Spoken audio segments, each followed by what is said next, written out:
Bom dia a todo mundo. Hoje nós vamos iniciar o capítulo 4, Relações diferenciais para uma partícula de fluido, ou para um volume de controle infinitesimal. Ou seja, o que nós vamos analisar? Vamos fazer um volume de controle fixo, elementar, e aí fazer a sua análise quando vai passar o escoamento sobre ele. O que eu quero dizer? A gente vai aplicar o quê? Os princípios de conservação que foram aprendidos no capítulo 3, mas agora não fazendo, não integrando ele, e sim fazendo a diferenciação, por causa que a gente vai usar um volume elementar. Ou seja, vamos usar uma partícula de fluido, ou seja, um sistema infinitesimal.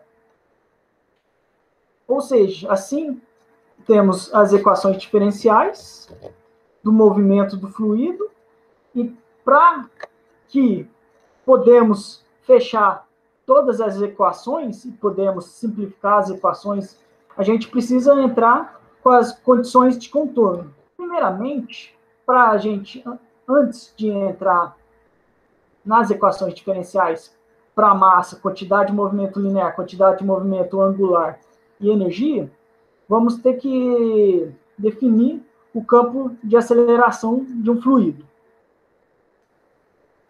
Esse campo de aceleração de fluido, a gente sai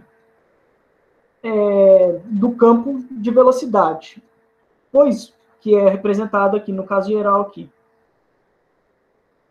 Esse campo de velocidade, ele depende do seu raio e do tempo. Em qualquer região, você depende do seu raio, x, y, z, e do tempo.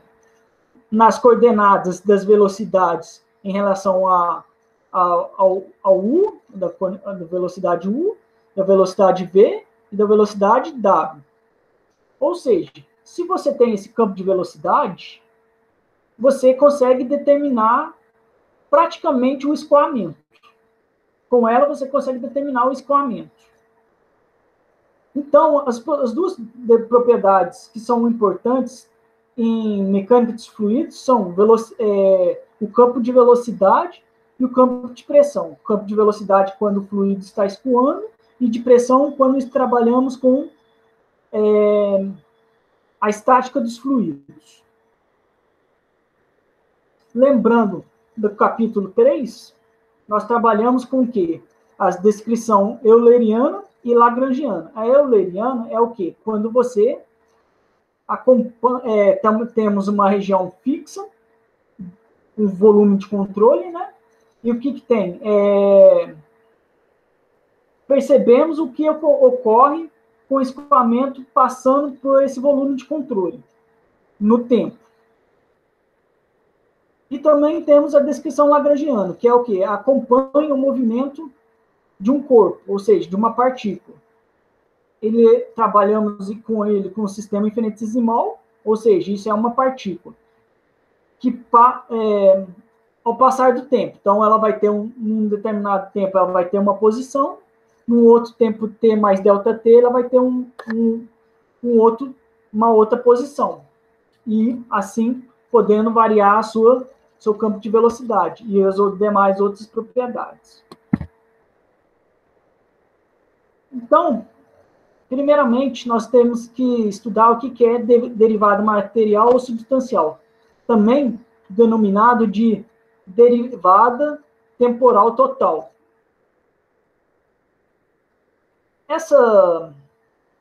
Então, vamos chamar de um Qzinho uma propriedade de um fluido. Não sei qual propriedade. Ela é em função da sua posição e do seu tempo. dx, dy, dz, dt, variável arbitrárias nas 4 variáveis independentes, x, y, z e t. E a diferencial total, em Q, da propriedade que nós queremos estudar. Então, fazendo a diferencial temporal total, quando eu digo diferencial temporal total, quer dizer o quê? Eu estou variando a propriedade Q nas 4 variáveis independentes que eu tenho, que é tempo, na posição x, na posição y e na posição t. Então, ficamos com variando Q no tempo, dt, mais variando Q no tempo na posição x, dx, mais variação da propriedade Q na posição y, dy, mais a variação da propriedade Q em relação a z, dz. No intervalo dt, nós temos o quê? Que nós observamos que dx sobre u é igual a dt. Vai variar, que é igual a dy, a variação de dy é a mesma coisa que sobre v é igual a dt, que é a mesma coisa que falarmos que a variação de z sobre a velocidade w é igual a dt. Se isso nós substituímos na equação acima, nós temos o quê? Se substituímos isso aqui, ó, dx, nós temos o quê? Ele é... Aqui eu tenho um dt, então eu tenho que dividir por dt. Então eu fico com isso aqui, dx sobre dt. Dx sobre dt, se for usar dx sobre u igual a dt, eu fico com u. A mesma coisa que v e a componente w. Isso aqui, a primeira parcela que eu tenho é dx sobre dt igual a u. Eu falei que eu vou multiplicar isso aqui, eu vou dividir tudo por dt. Opa. Se eu divido tudo por dt, corta essa primeira parcela, isso aqui fica dx sobre dt. Dx sobre dt é o quê? É u. Então, por isso que eu substituí aqui por u. A mesma coisa eu faço. dy sobre dt é o quê? É igual ao meu v. Aqui, ó, dy sobre dv é igual a dt. Reorganizando, eu fico com dy sobre dt igual a v. Aqui, dy sobre dt é meu v. A mesma coisa que eu faço para a última parcela. Então, fico com w. Observamos que isso aqui podemos fazer um produto escalar. Então, fica o quê? A coordenada i vezes u, mais coordenada j vezes v, mais coordenada unitária k vezes w, produto escalar de coordenada i vezes derivada de q em relação a x, mais derivada de j, não, o componente j, componente unitário j em relação a q, derivada de q em relação a y, mais coordenada k, derivada de q em relação a dz. Então, eu tenho aqui, eu compacto o quê? Essa minha expressão.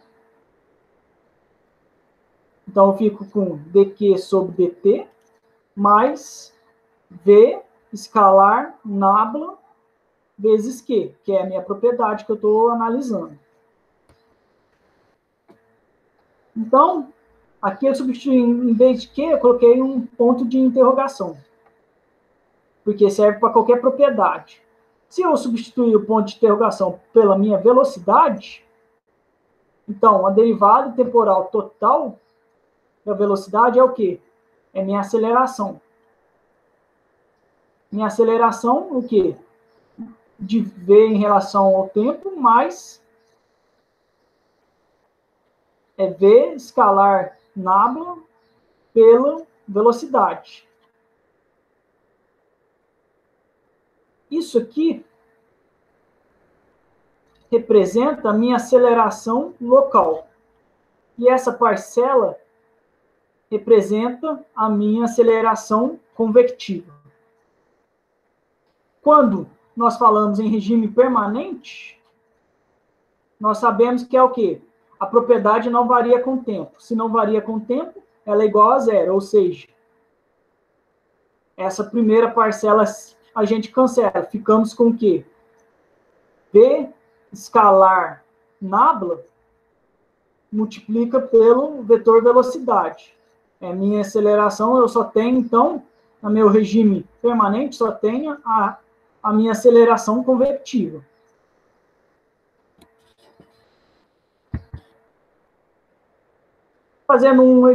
Mostrando por um exemplo para vocês, utilizando quando uma válvula é aberta, o fluxo escoa no duto divergente da figura abaixo, de acordo com a aproximação. Essa aqui é a aproximação que ela faz, o campo de velocidade dela. Ela só age em uma dimensão. Encontre a aceleração do fluido na posição x e t, que o x vale igual a L, t igual a L sobre U. E B, o tempo para o qual a aceleração do fluido em x igual a L é zero. E por que a aceleração do fluido se torna negativa após a condição B. Então, o que nós vamos fazer? Ele é um escoamento unidimensional. Então, eu só tenho a componente AX, derivada de U em relação ao tempo, mais U vezes U escalar, U derivada de U em função de X. Se eu pegar essa expressão, derivar em relação ao tempo, vai fornecer isso aqui.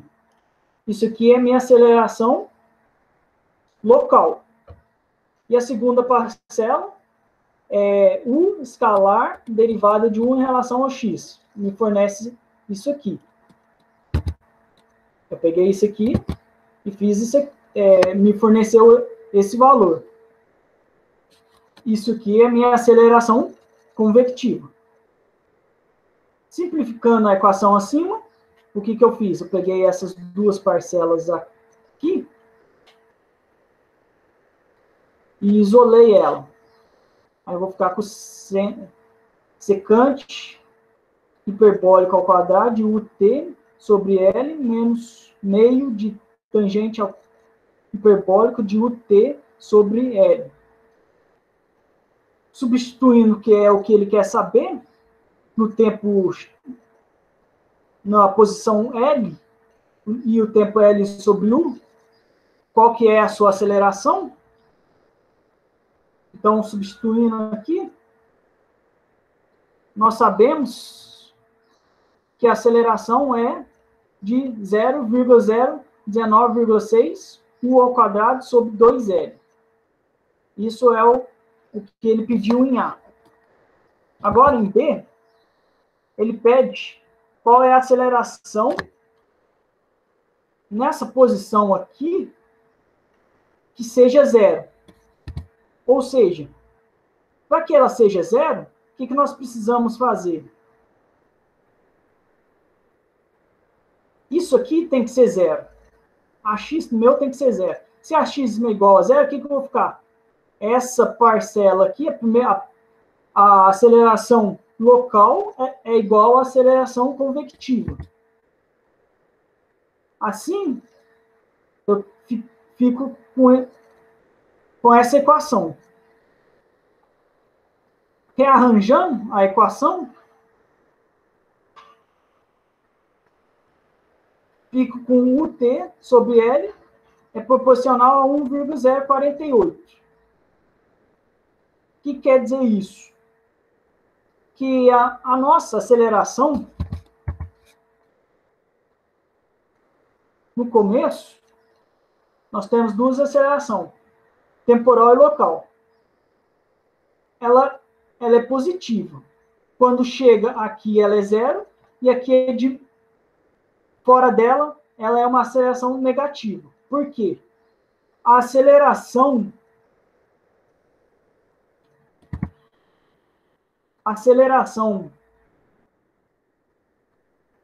no primeiro momento, isso aqui, a aceleração local é maior que a convectiva.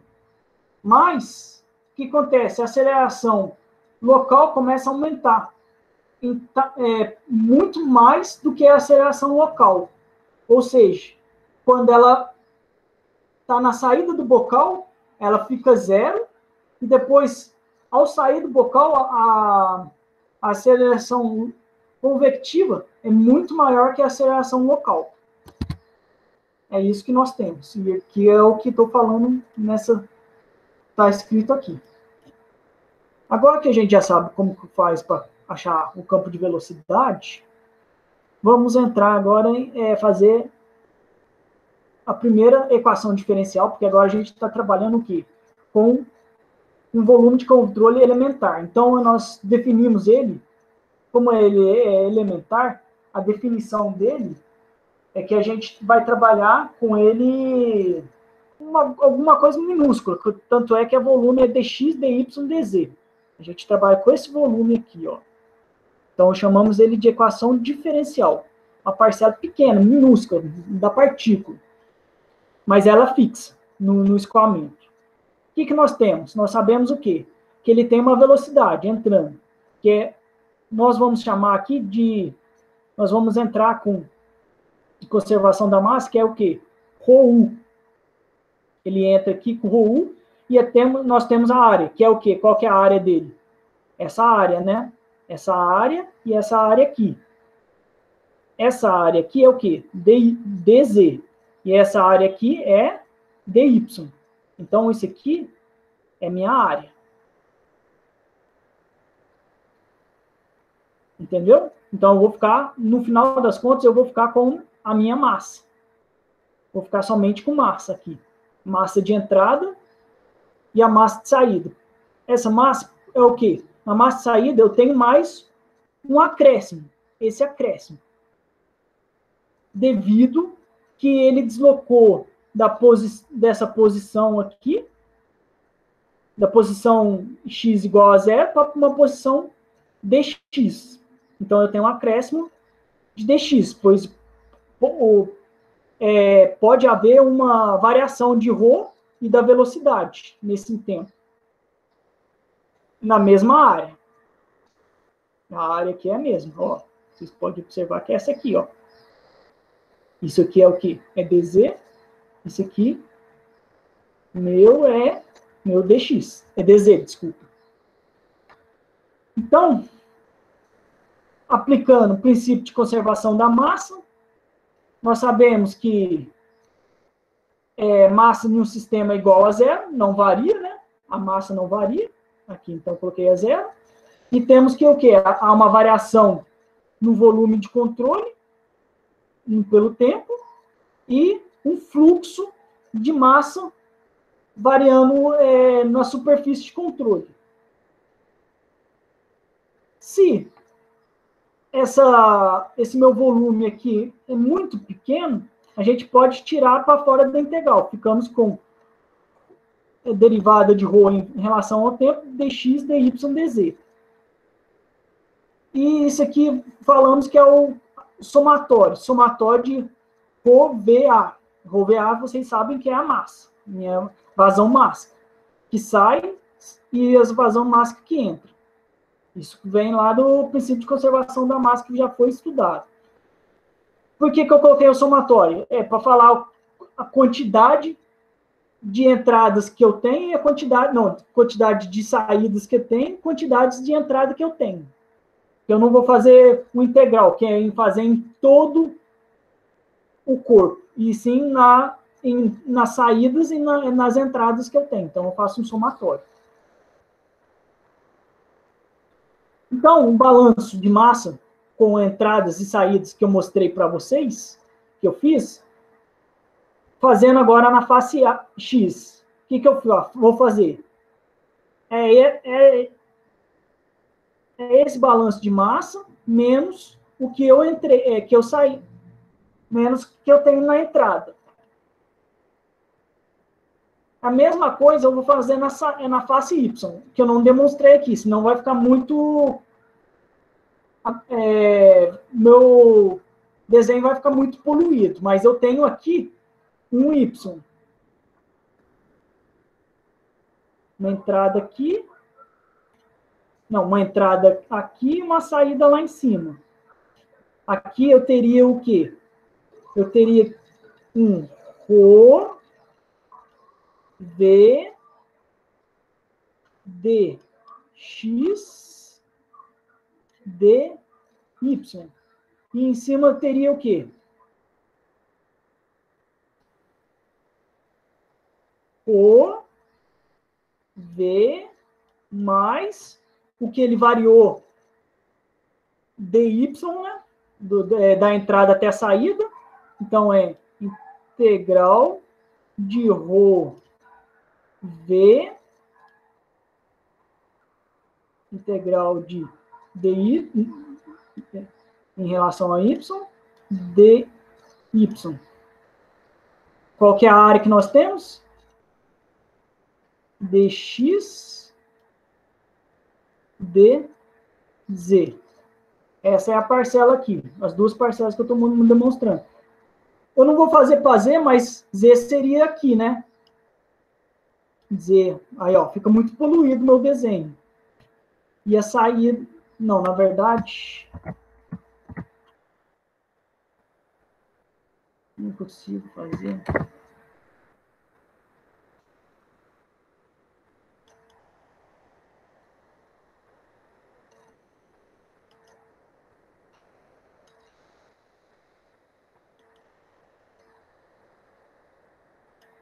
Na verdade, ele sai para cá, né? No mesmo sentido de Z. Só para fazer os cálculos matemáticos, mas ele pode estar entrando e saindo do outro lado. Entendeu? Aí eu só não vou colocar aqui a equação, porque senão vai ficar muito poluído. Mas é isso aqui. Aí o que nós fazemos? Saída menos entrada. Para todas as faces. Então, o que tem? Se eu faço saída menos entrada, porque é isso aqui, ó. Estou fazendo aqui, ó. Essa parcela aqui. Essa parcela... Opa! Essa parcela aqui está sendo mostrado aqui, que é o somatório, entendeu? Das minhas entradas. Aqui, ó, saída, todas as minhas saídas é o somatório das saídas, menos o somatório das minhas entradas. Então, se eu fazer essa subtração, o que eu vou ficar? Derivada de ρ em relação a x, derivada de ρv em relação a x, dx, dy, dz. Derivada de ρv em relação a y, dx, dy, dz. Derivada de ρw em relação a z, dx, dy, dz. Como eu tenho isso aqui, dx, dy, dz, é minha variação, é o meu dv, é meu volume infinitesimal. Cancelo, eu divido isso, ficando somente com variação de ρ em função do tempo e variação de ρu em função de x, variação derivada de ρv em relação a y, derivada de ρw em relação a z. Isso aqui, para mim, é o quê? É a equação da continuidade. Essa aqui, para mim, é a equação da continuidade. Sem colocar nenhuma...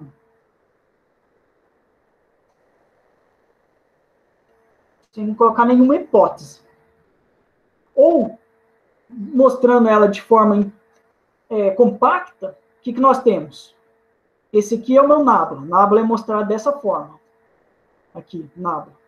O operador nabla. Escalar, ρ1. Escalar, desculpa, o ρv. Rho, velocidade, vetor v. Então, nós temos ρ U em I, ρ V em J, mais ρ W em K, que é igual a zero. De forma que a gente compacta e fica derivada de ρ em relação ao tempo, mais operador nabla escalar com ρ vezes o vetor velocidade. Isso igual a zero. Isso é minha equação da continuidade que eu mostro de forma compacta.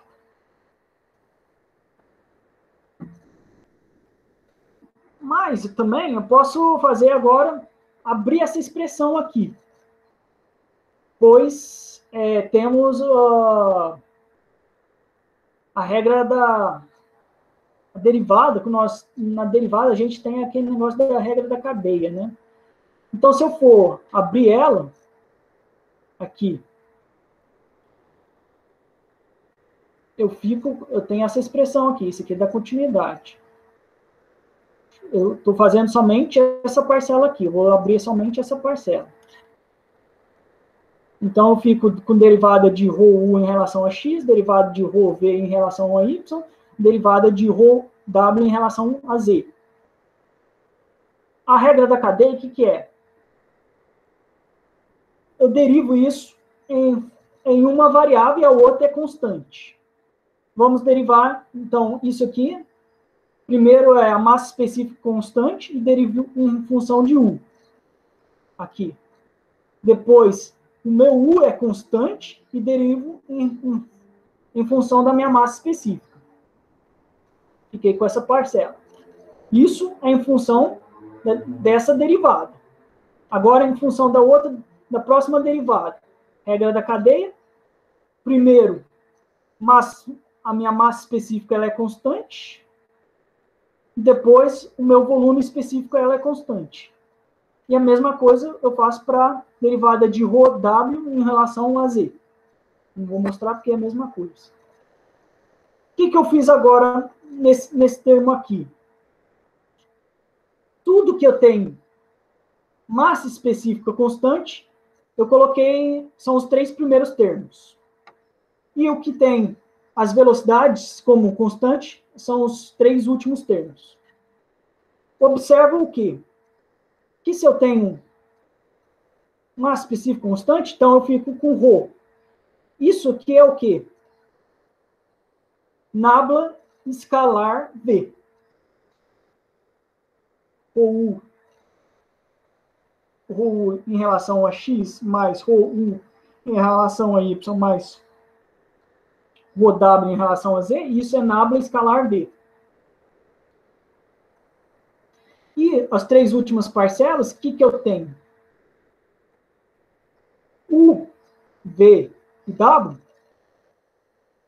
eles vão escalar com o meu nabla. Então, o que eu vou ficar? Vou ficar com isso aqui. Como é que eu vou mostrar aqui para vocês? Isso aqui, ó, essa parte aqui, vamos ver se tem para frente ou não. Não, não tem. Mas é o quê? É o U escalar meu nabla, então escalar x, mais o V escalar, não, em relação a y, mais o W em relação, a derivada em relação a Z. Isso aqui é V escalar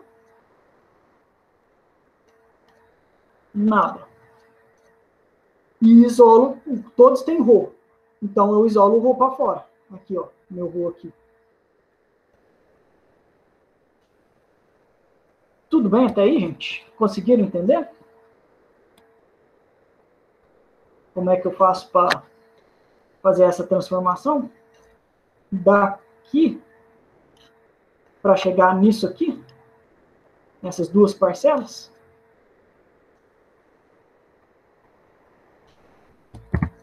Aqui, nessas duas parcelas. Então, eu tenho isso aqui, cheguei nas duas parcelas. O que eu fiz agora?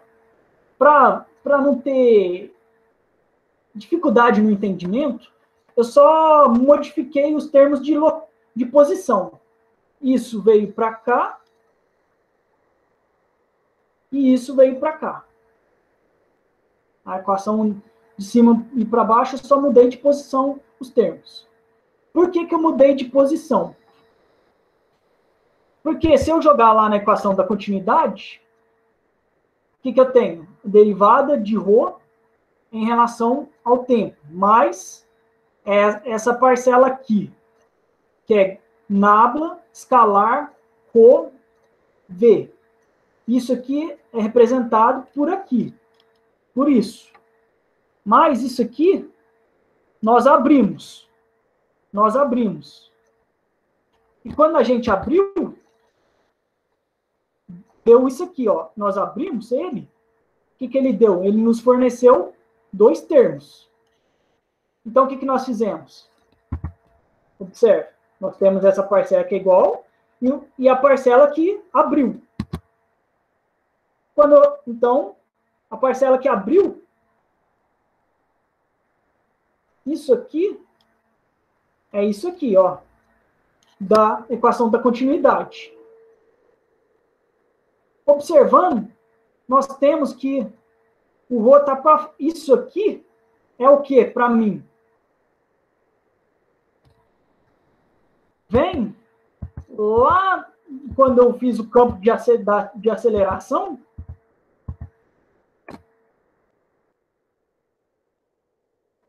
que é essa minha parcela aqui, ó. O que eu substituí aqui? É o meu derivada temporal. Não, derivada. É minha derivada temporal total. Derivada temporal total de quem? Derivada temporal total da massa específica. Aqui é só substituir. Eu vim aqui eu tenho um ρ em relação a T mais a velocidade escalar o operador nabla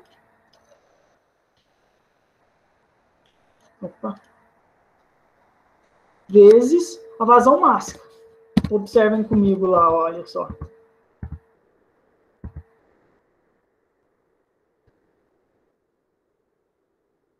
Aqui. Fiz lá, mas aqui, ó. Isso deu a minha primeira parcela lá. Aí é o que eu acabei de desenhar, escrever lá. Essa minha primeira parcela lá, opa.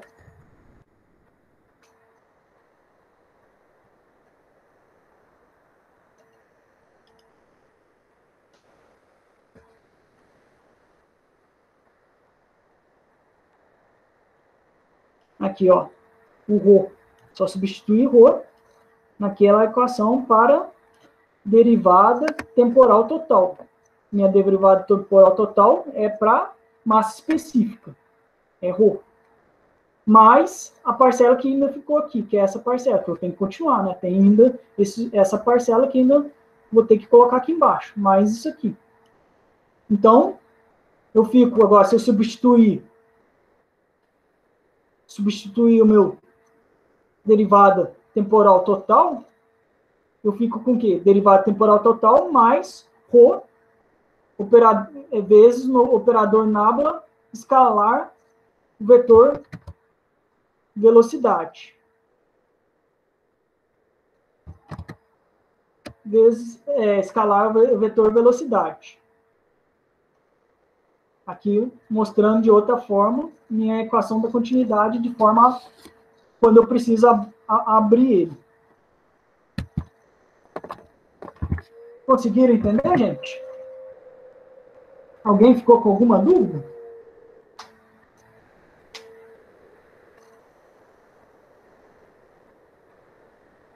Não, Fábio, tô tranquilo. Tudo tranquilo? Pô, desculpa aí, Natan, é que eu estava dando aula, só percebi agora que você pediu permissão aí.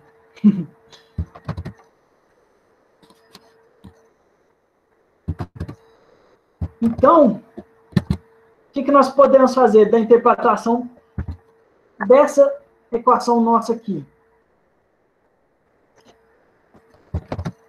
Quando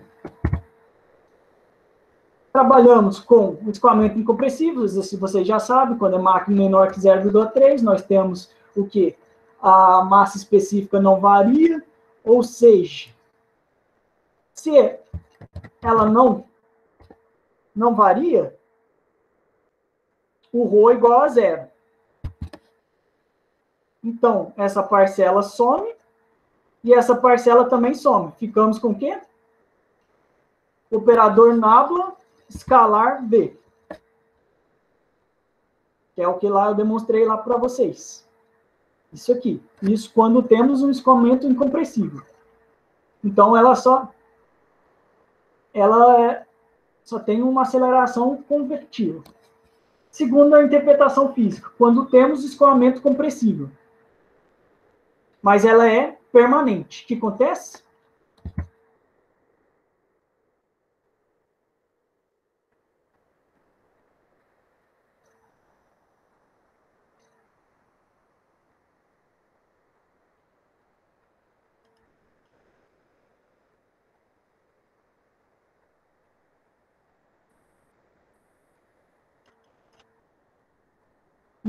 Isso aqui vai sumir e vai ficar com o quê? Somente essa equação. Somente com um termo, né? Da adição. Então, fica gradiente de ρ1.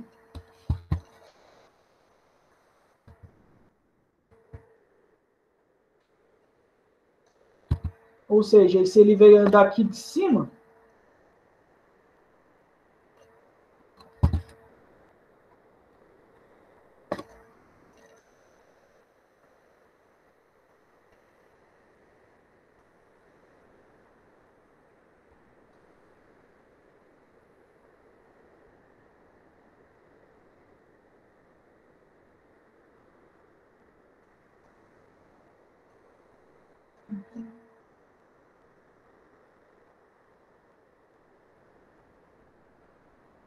então não tem o ρ em relação ao tempo, ficamos somente com operador nábula escalar ρv. Está mostrado aqui, demonstrado aqui. E temos a terceira e quarta interpretação, que aqui eu mostro, mas não vou entrar muito em detalhes, que é o quê? Quando temos o escoamento irrotacional, ou também chamado de potencial. Quando é um escoamento irrotacional, nós estamos falando o quê? Ele não... os efeitos viscosos não está agindo sobre o escoamento. Ou seja, nós vamos ter o quê? Operador nábula vetorial com a velocidade.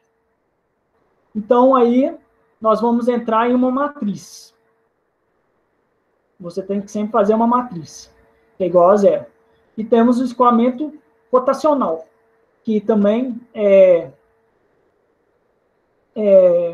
esse aqui demonstrado, o operador nábula, produto vetorial, vetor velocidade. Mas agora, não é igual a zero, ele é diferente de zero. É o caso mais complicado possível, que é difícil de você fazer matematicamente mostrar isso.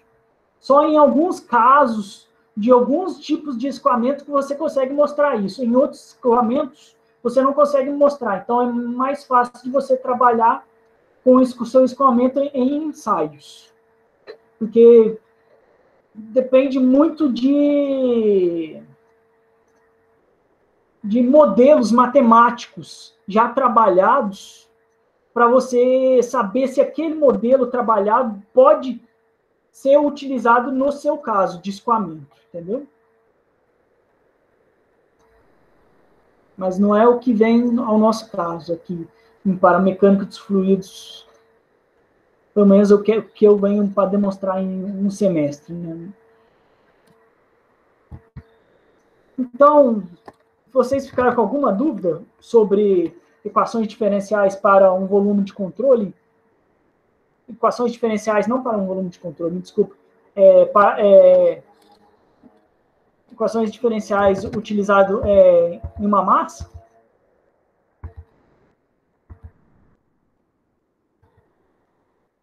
Para conservação da massa, me desculpa.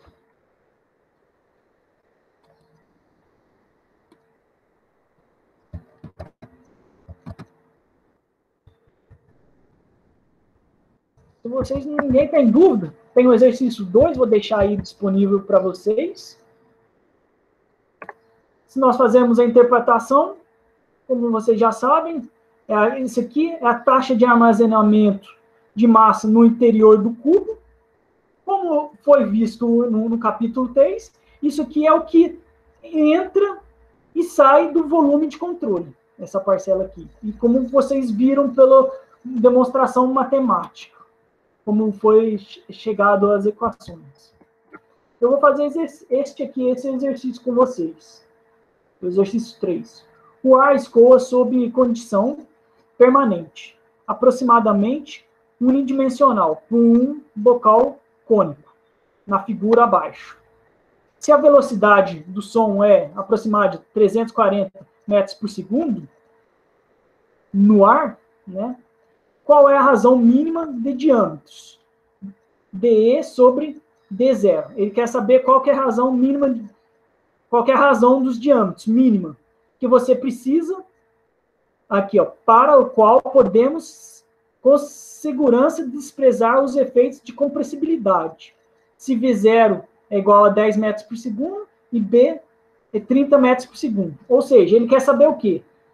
Para que não tenha compressibilidade no bocal, qual que é a razão desse diâmetro sobre esse diâmetro? Qual que é a razão que eu preciso ter do bocal? Posso ter vários bocais com diâmetros diferentes, mas eu preciso ter, tem que saber a razão para que eu tenha escoamento compressível. Também, o que também tem que saber é qual que é a velocidade que entra. Tem que ter, se eu tenho uma velocidade que entra de 10 metros por segundo, qual que é a razão do bocal? E para 30 metros por segundo, vai variar a razão do bocal também. Aí eu consigo te dizer com segurança se vai ter compressibilidade no escoamento ou não. Nesse caso, a gente só quer garantir que tenha um escoamento incompressível.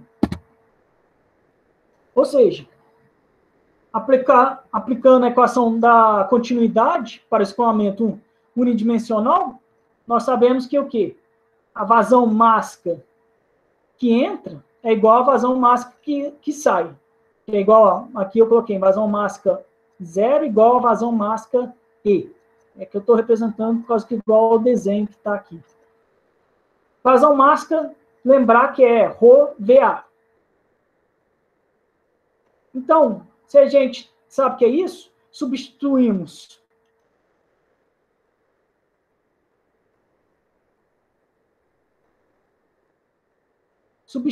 ρVA aqui, na equação acima da continuidade. Ficamos com ρ0, V0, π sobre 4, D0 ao quadrado, igual a ρE, DE, π sobre 4, DE ao quadrado. Π elevado a 4, π sobre 4 corta. E como a gente quer um escoamento incompressível, sabemos que escoamento compressível, o ρ é constante, ou seja, ρ0 tem que ser igual a ρe. Então, ficamos só com V0, D0 ao quadrado, VE, DE ao quadrado.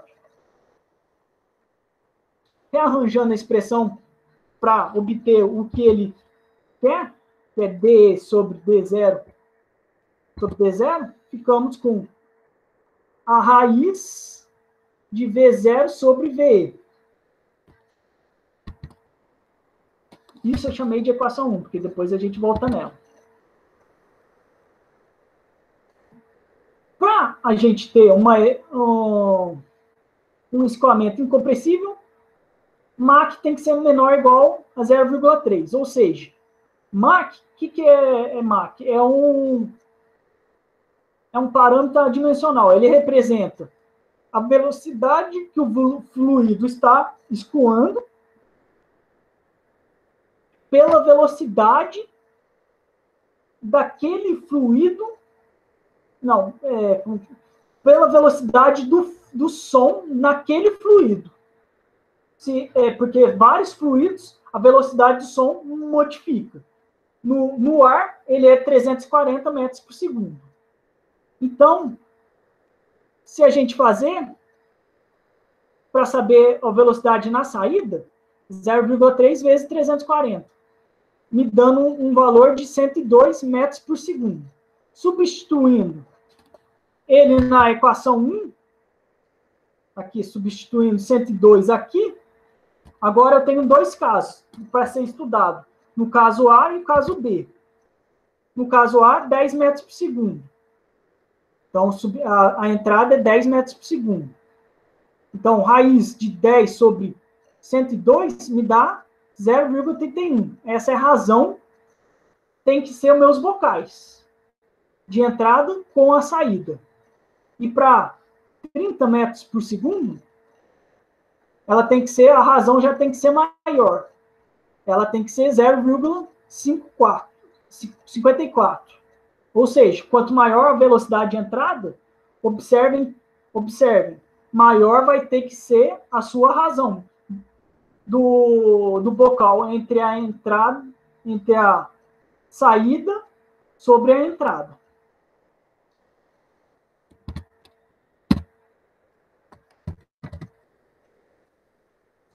Entendidos? Alguém ficou com alguma dúvida?